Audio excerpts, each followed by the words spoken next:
சிறை விடுப்பில் அவங்க வெளியில் வரும்போதெல்லாம் அலைத்தொடர்பில் என்னோட இணைவாங்க. இப்போ சமீப காலமாக அந்த மாதிரி சிறை விடுப்பில் வரும்போது என்னிடத்துல வயசாயிடுச்சு அப்பாவுக்கு, நீ எப்படியாவது போராடி எனக்கு விடுதலை வாங்கி கொடு, இனிமே கடைசி காலத்தில் நான் பேரம்பேத்திகளோடு இருந்துட்டு இப்படி என் வாழ்க்கையை முடிச்சுக்கிறேன்னு சொல்லி நான் தழுதலுக்க பேசுவாங்க. அது இன்னும் என் காதுகளில் கேட்டுக்கிட்டு இருக்கு. அப்போ நான் அதுக்கு என்னால் முடிஞ்ச வரைக்கும் நான் போராடுறேன், நீங்கள் நம்பிக்கையோடு இருங்கப்பா என்று நான் அப்போல்லாம் உறுதி கொடுத்தேன், வாக்குறுதி கொடுத்தேன். இப்போ தொடர்ச்சியாக நான் போராடியும் வந்தேன். அதை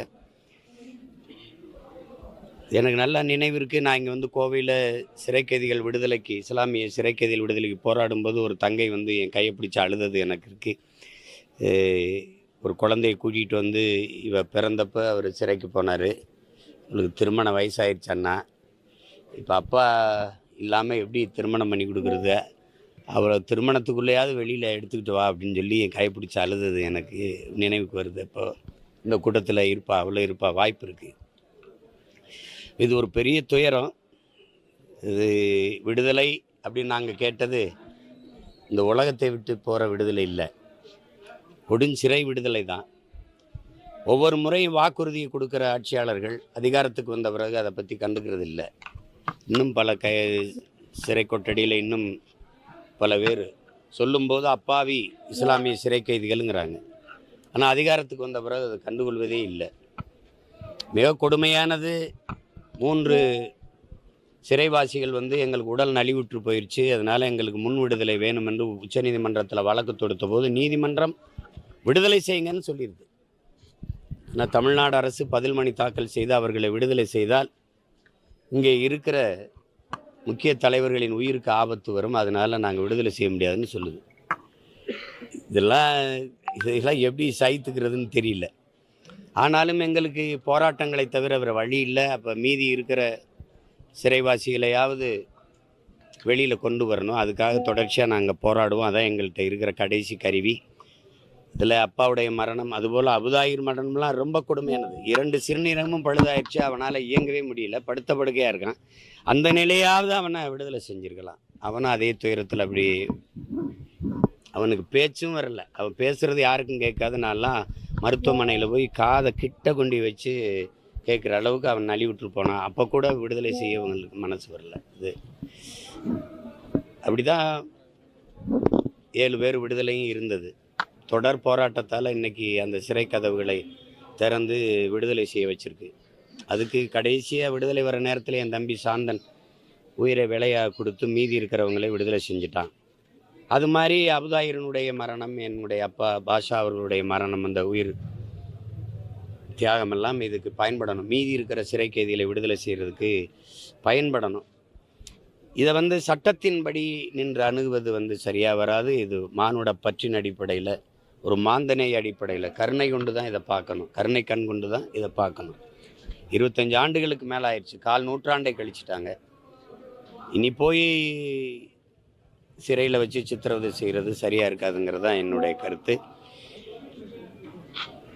அப்பாவுக்கு என்னுடைய புகழ் வணக்கத்தை செலுத்துகிறேன். அவரை இழந்து வாடுகிற என்னுடைய இஸ்லாமிய சொந்தங்கள், குடும்பத்தார், என் தம்பி, குறிப்பாக என்னுடைய தம்பி சித்திக், அவருடைய பேர பிள்ளைகள் எல்லாருக்கும் என்னுடைய ஆறுதல். அண்ணா, என்னோட அண்ணன் சீமான் அவர்கள் ஒரு விஷயத்தை நல்லா உணர்ந்துக்கணுங்க அண்ணா. எல்லோரும் அப்பாக்கள் தான், எல்லோரும் தமிழகத்துல அம்மாக்கள் தான், எல்லோரும் சித்தப்பா தான், எல்லோரும் பெரியப்பா தான். அதுல எந்த வித்தியாசம் இல்லை, நம்ம சொந்தங்கள் தான். அல்லுமா என்பது தடை செய்யப்பட்ட ஒரு இயக்கம். அதில் குறிப்பாக பாஷா அவர்களுக்கு நீதிமன்றம் சிறை தண்டனை விதித்து சிறையிலிருந்து பரோல்ல வெளியே வந்திருக்கிறார். யார் இறந்தாங்களோ அவர்களுடைய மத முறைப்படி அடக்கம் பண்ணுங்க, அதெல்லாம் பண்ணுங்க. நாங்கள் தியாகிகளை விதைத்திருக்கின்றோம். இதெல்லாம் அரசியல் கட்சியை சார்ந்தவர்கள் சொல்லக்கூடிய கருத்துக்கள். இன்னும் சில அரசியல் கட்சிகள் சார்ந்தவர்கள் சடனா மாட்டியரா மாத்துறாங்க. கோயம்புத்தூர்ல பிப்ரவரி 1998 58 பேர் இறந்திருக்காங்க, 200க்கும் மேற்பட்டவர்கள் படுகாயம் அடைஞ்சிருக்கிறாங்க. அதிலே பாரதிய ஜனதா கட்சியை சார்ந்தவங்க, பொதுமக்கள் எல்லோரும் இருக்கிறாங்க. நாங்கள் எதிர்ப்பு தெரிவிப்பது காவல்துறை இதை சரியா கையாளல, ஊர்வலத்திற்கு இன்டைரக்டா அனுமதி. அதே போல அரசியல் கட்சி தலைவர்களுக்கு சந்தோஷம், குஷி. ஏன்னா மைனாரிட்டி அப்பீஸ்மெண்ட் பண்றதுக்கு இதுவும் ஒரு வாய்ப்பு. அதனால் அண்ணன் சீமான் அவர்களாக இருக்கட்டும், அரசியல் தலைவர்களாக இருக்கட்டும், சமுதாயத்துல எல்லோரும் அவர்களை பார்த்து கொண்டிருக்கின்றார். அவங்க பேச்சுக்கு ஒரு மதிப்பு இருக்கு, மரியாதை இருக்கு. இளைஞர்கள் பார்க்கிறாங்க. அவங்க எந்த நிகழ்வுக்கு போறாங்க, யாரை பத்தி பேசுறாங்க, எப்படி பேசுறாங்க. அதனால் பொறுப்பில் இருக்கக்கூடிய அரசியல் கட்சி தலைவர்களும் அரசியல்வாதிகளும் இன்னும் பொறுப்போடு நடந்து கொள்ள வேண்டும் என்பது எங்களுடைய வேண்டுகோள். ஏற்கனவே வருண் ஐபிஎஸ் சொல்லியிருந்தது பிரிவினை இயக்கத்தை சேர்ந்தவர், அவர் தீமான விமர்சித்தார்.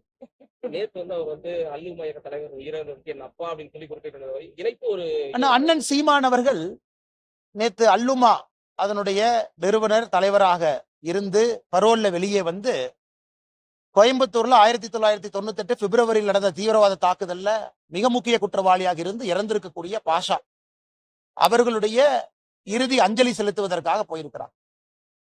அதனால் நாம் தமிழர் கட்சி ஒரு ஆன்டி நேஷனல் கட்சியா கிடையாது.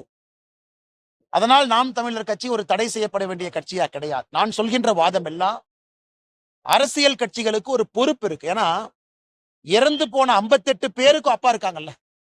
நாம சொல்றோம் பாஷா அவர்கள் என்னுடைய அப்பான்னு அண்ணன் சீமான் அவர்கள் சொல்றாங்க. இறந்து போன 58 குழந்தைகளுக்கு அப்பா அம்மா இருக்கிறாங்க. அதிலே ஒரு இஸ்லாமிய குழந்தை இருக்கிறார் இறந்து போனது, அவங்களுக்கு அப்பா அம்மா இருக்கிறாங்க. அதனால் அவர்களும் அப்பா தானே. பாஷா அவர்கள் அப்பாவாக இருந்தால் 58 பேர் அப்பா தான், 200 பேர் படுகாயம் அடைஞ்சவங்க அப்பா தான். அதையும் அண்ணன் சீமான் அவர்கள் பார்க்க வேண்டும். நான் சொல்றேன், நான் இங்கே ஒரு தடித்த வார்த்தையை பயன்படுத்த விரும்பலைங்க. அவர்கள் 2 முறை யோசிக்க வேண்டும், எங்கே அரசியல் பேசுவது, எங்கே அரசியல் செய்வது.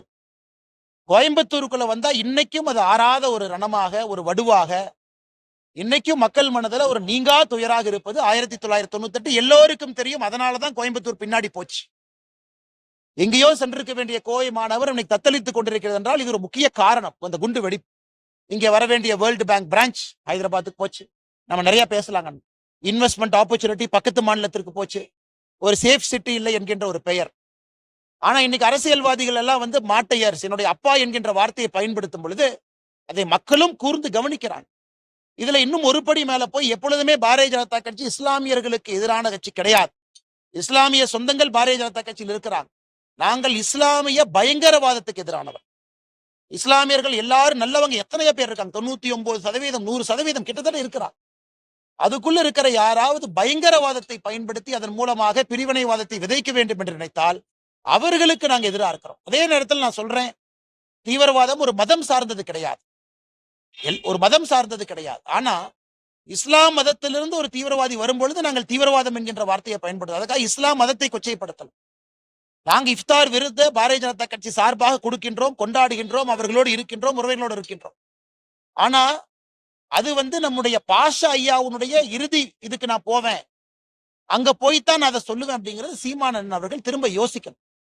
இறந்து போன மனிதருக்கு மரியாதையா நாங்களும் கொடுக்கிறோம். இறந்துட்டாரு, என்ன மரியாதை கொடுக்கணுமோ அதை ஊர்வலமாக நடத்தி ஒரு தியாகியை போல் பட்டம் கொடுத்துதான் கோயம்புத்தூர்ல திமுக அரசியல் செய்ய வேண்டும் என்று நினைத்தால் கோயம்புத்தூர் மக்கள் பதிலடி கொடுப்பார்கள் என்கிற நம்பிக்கை. வெள்ளிக்கிழமை நடக்கக்கூடிய அந்த பேரணி எவ்வளவு பேர் கலந்துக்குவாங்க? பாரதிய ஜனதா கட்சியை பொறுத்தவரை உங்களுக்கு தெரியும், இன்னைக்கு பாஷா அவர்களுடைய இறுதி ஊர்வலத்திற்கு நாங்க யாரு வேணாலும் கலந்துக்கலாம், யாரையும் தடுக்க மாட்டேன்னு சொல்லக்கூடிய காவல்துறை எப்படி வெள்ளிக்கிழமை நடக்கக்கூடிய பேரணிக்கு என்ன பண்றாங்க நீங்களே பாருங்க. பாரதிய ஜனதா கட்சியினுடைய தலைவர் வீட்டுக்கு நான் கைது பண்ணுவேன், கோயம்புத்தூர் தலைவர்களை வெளியே விட மாட்டேன், 2 பேர் ரோட்ல வந்தாவே 1500 போலீஸ் போட்டு கைது பண்ணுவேன், இதெல்லாம் தொடர்ந்து. ஆனா நாங்க ஒரு விஷயம் கோயம்புத்தூர் மக்களும் புரிஞ்சுக்கணும், பாரதிய ஜனதா கட்சி நரி வருதுன்னு சொல்லிக்கிட்டே இருக்கோம். அது உங்களுக்கும் தெரியும், அது மக்களும் இங்கே உணர்ந்து கொள்ள வேண்டும். ஒரு கட்சியாக இருக்கட்டும், இயக்கத்தை சார்ந்தவர்களாக இருக்கட்டும், உயிரை கொடுத்து பல விஷயத்தை உங்கள் முன்னால் வைப்பது. கோயம்புத்தூர் மாநகரத்துல சூசைட் பாம் அட்டாக்ல இருந்து என்ஐஏ சார்ஜ் ஷீட்டை யாரு படிச்சாலும் தெரியும் எந்த அளவுக்கு ஆழமாக இங்கே பயங்கரவாதம் இருக்கு.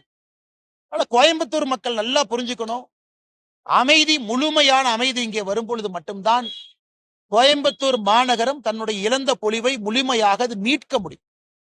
ஆனா இன்னைக்கு இருக்கக்கூடிய அரசியல்வாதிகள் பேசுற பேச்சு நீங்களும் பாக்குறீங்க. அதே தேர்தலில் நாங்களும் நிக்கிறோம், எல்லா விதமான கருத்துக்களை பார்த்து நீங்க ஓட்டு போடுறீங்க. நாளைக்கு உங்களுடைய குழந்தை ஒரு வளர்ந்த மாநகரத்தில் இருக்க வேண்டும் என்று நினைத்தால் இன்னைக்கு மக்கள் நீங்க முடிவெடுக்கணும். பாரதிய ஜனதா கட்சியில் நாங்க கத்தி பிரயோஜனம் இல்லை. வெள்ளிக்கிழமை அன்னைக்கு நாங்க ஆர்ப்பாட்டம் பண்றோம், அதை பண்றோம், இதை பண்றோம், அதுல எல்லாம் பிரயோஜனம் இல்லைங்க. அது உங்களுக்கு நாங்கள் சொல்லுகின்ற செய்தி ஒரு பொது தளத்துல இதெல்லாம் நடக்குது பாருங்க. ஆனா மக்கள் நீங்க முடிவெடுக்கணும். மக்கள் நீங்கள் தேர்தலில் வாக்களிக்கும் பொழுது எந்த கட்சி உங்களோடு இருக்கிறது, யாரு பயங்கரவாதத்துக்கு எதிராக இருக்கிறார், யார் இங்கே என்ஐஏவை கொண்டு வர வேண்டும் என்று சொல்லுகின்றார், அதை மக்களும் யோசிக்க வேண்டும் என்பது என்னுடைய அன்பான வேண்டும்.